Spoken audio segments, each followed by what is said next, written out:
yeah, I guess since then I've just become more neurotic.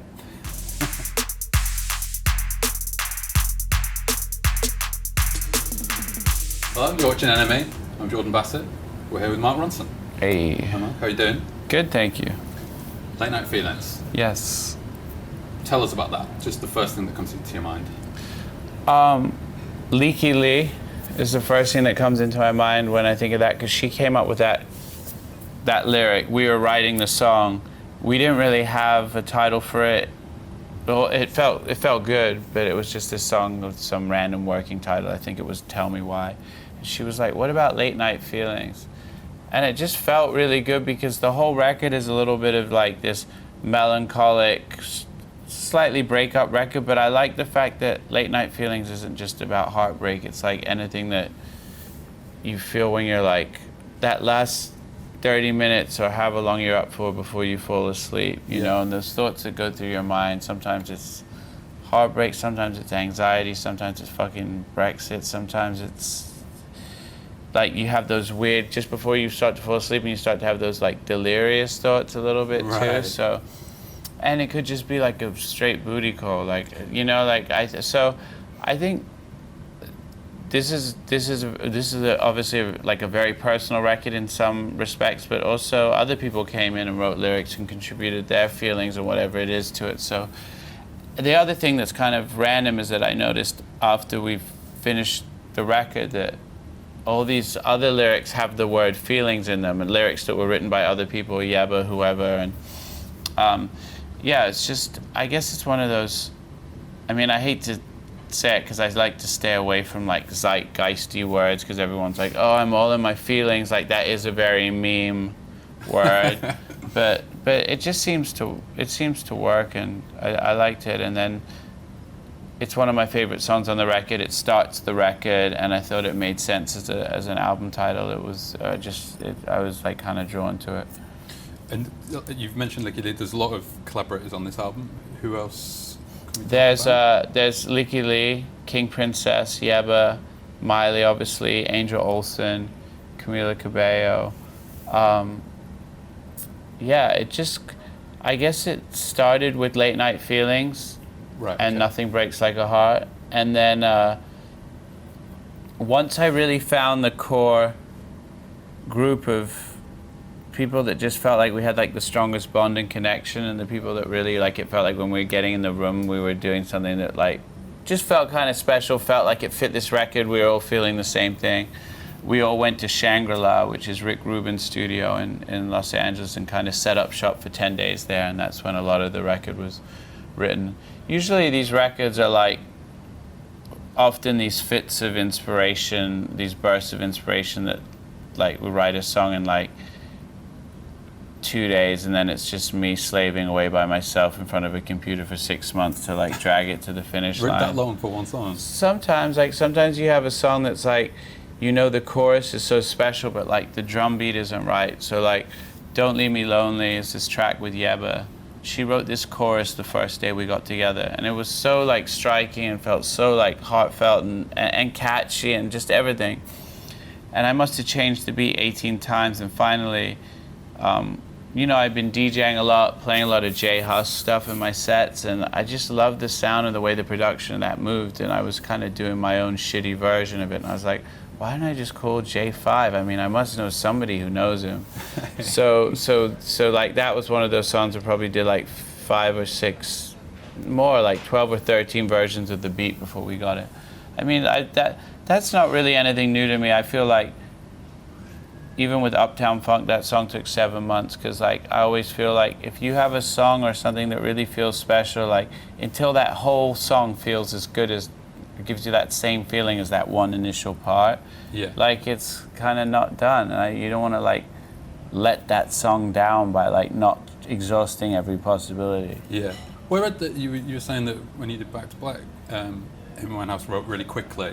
I could like throw out a classic song in like 10 minutes. Yeah. Do you ever think about, you know, what would it be like if I tried to do that? Well, that's the thing. The songs are written really quickly sometimes. Okay, sometimes the actual bursts of inspiration, the lyrics and all that stuff can really come quickly. There's a songwriter named Ilse Juba who I met when I was working with Diplo, and she's written a lot of this record, Late Night, Nothing Breaks. And sometimes when I'm just playing some chords and she just sings some melodies and it's the first thing that come to mind.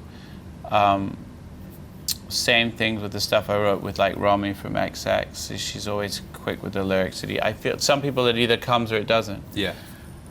But then it's like that little thing of like afterwards, like dragging it to the finish line. I mean, I think that like the way that we made Back to Black, Amy did write those songs really quickly because they just came to her, and it was like that thing, like either it comes in 20 minutes or it's kind of probably not happening. And the production I didn't really spend that much time on because I didn't fully know what I was doing. We didn't have a lot of time or budget, you know. I was like, she'd sing me a song, I'd do a quick demo of the beat, and then we eventually took it to the Dap Kings and they played on it. So like that whole record was probably put together in 6 to 7 days. But yeah, I guess since then I've just become more neurotic. Well, I mean, it worked okay with Uptown Funk, right? So yeah, that was like a case of like me, Jeff Basker, Bruno Mars, and Phil. Like we're all kind of weirdly perfectionists in our own way. So to really finally get it to a place where like we all could like not disagree over parts or whatever it was. It was a real team effort. Yeah.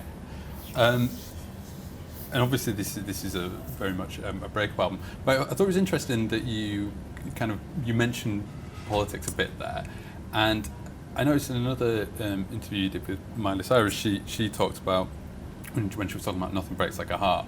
She was saying, it's whatever you bring to it. Maybe it's what's happening in your personal life. Maybe it's what's happening in the news or whatever. Yeah.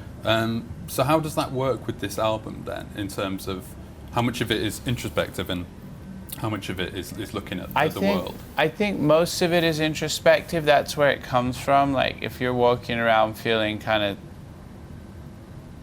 sad or depressed all day, that's going to come out in the chords, even if I don't write the lyrics. But on certain songs. But I think that it's true. Like you load up the front page of whatever news site you think, or like you pick up the New York Times. Like it is kind of heartbreaking when you see like these students with swastikas in American schools, and there's like cops committing violence against like young black teens and things like that. Like those, and you see this footage. Like it is super heartbreaking. So like even if my heartbreak comes from a personal place, and that's what inspired the record, Miley was like wanted that video to be a little bit more like expressive of like the heartbreak in the world, So is there a certain amount of anxiety in this album as well? I think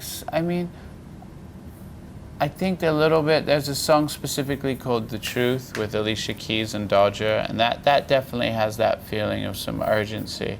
There's also like, I think there's a feeling of like I think you have to kind of keep the glimmer of hope in there as well, right. Because, or at least for me, and then also because I'm still a DJ first, and I'm always thinking, even though this is a different album for me in the way that the emotion came first and then we figured out how to make the beats work, as opposed to usually I come up with the beat first and then we write a song on top of it. I still think that I still want to make people move. I still want to go out and DJ and be able to play these songs. So there's something always like when you can groove to a song, it's always going to feel like a little bit like there's a little upbeatness to it. But sometimes, you're just kind of like, that drum beat's like the Trojan horse, and you're kind of fitting this message through it. Yeah. So do you feel a little bit more exposed on this record? Yeah, I mean, it's like I said, a lot of other people contributed to the lyrics, but it's the first time I've ever put my own emotions or what I've been going through out there in a record. So, I wrote this letter to Michael Chabon, my favorite author, to write all the lyrics because I wanted it to have this certain thing, and it was great, and the stuff he wrote is amazing, but there's nothing less personal than that, really. I mean, the music was slightly personal. I mean, if you think about songs like, the Bike song or whatever, you like Bang Bang Bang, they're really fun songs, but there's not a shred of me in those songs. Like, sure, the groove and the beats have it. Yeah, and that's huge. And that's huge, right? Yeah, I think so, but I feel like on this record, like, and I think that it has something to do with like, I don't want to get all like fucking new agey and therapy speak, but like I have gone through therapy a lot in the past 4 or 5 years, and like it's probably the first time in my life I felt like it's okay to sort of say how you're feeling anyway. So it's probably, I haven't thought about it too much, but it's probably not a coincidence. It's also lining up at the time I'm making a personal record. And I think the other reason the record's personal is because I almost like didn't have a choice not to, because it was so like all consuming going to the studio and trying to make something that was like fun or groovy, as nice as it might have felt in the moment. Just like the next day I'd listen to it and it just feel completely inauthentic. So there's kind of a lot of reasons why the record sounds like it is, but I'm glad it is, and I'm super proud of it. And it's not just because like, oh, I hear myself in it, so it makes it more important to me. It's just like the kind of music that I actually really love and would listen to myself is really honest music. And there's a bit of this, I have this split personality. Like, well, when I work with Queens of the Stone Age or Lady Gaga or whoever else, like I'm making serious music with them, but on my own records, like, let's have some fun.